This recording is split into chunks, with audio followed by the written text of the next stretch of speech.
Your time on the News Today desk. Good day. Hi. Nice to meet you. Are we dealing with an epidemic of violence against children, Doctor? Or is that being alarmist right now? What's the extent of the problem? We certainly have very high levels of violence against children in the country.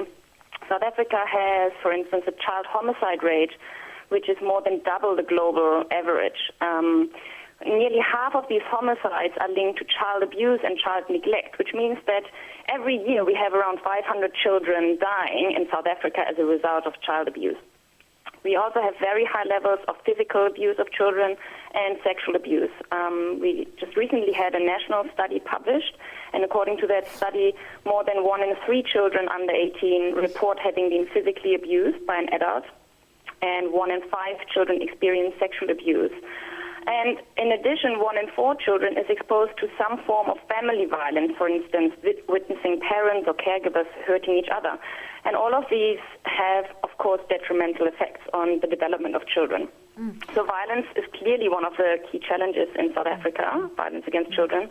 And despite these high levels of violence against children, I think we are struggling in terms of the child protection system. Doctor, those stats are indeed alarming. What are some of the gaps or weaknesses in the child care and protection system, like you're mentioning, that's actually exacerbating the problem right now?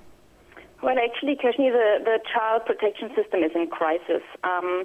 We work with NGOs, and they tell us that large numbers of the children who they refer for child protection services, for instance, for a risk assessment or for removal from the family, they don't receive support or intervention from these child protection services. And there are many problems in the system. One is, for instance, the lack of cooperation between the relevant stakeholders like SABC and social services. Another problem is that the child protection system is currently clogged with foster care applications. Social workers are responsible for child protection, but they also are responsible for foster care applications. Now, I think we all know that we have a huge number of orphans in South Africa, and many of them are taken care of by family members.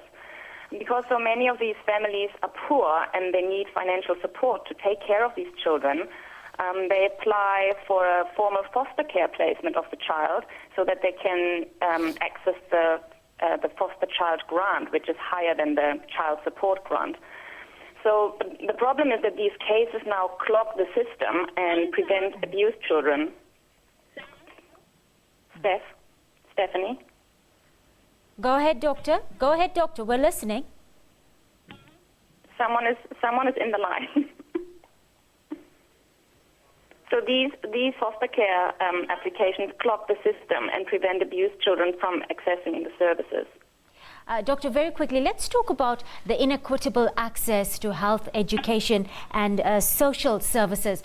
We know poverty doesn't necessarily equate to violence, but in our poorer communities, and it's happened in Diepsloot and Delft, make headlines for violent crimes against minors.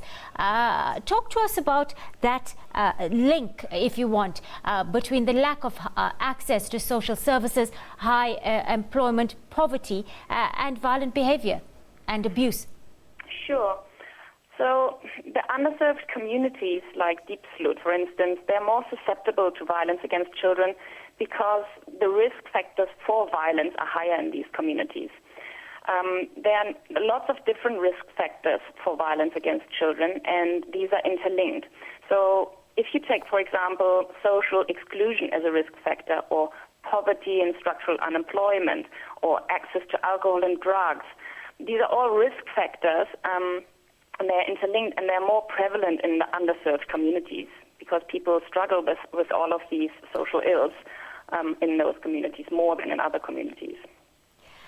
Thank you, Dr. Stefanie Röhrs, a senior researcher at the Children's Institute at the University of Cape Town.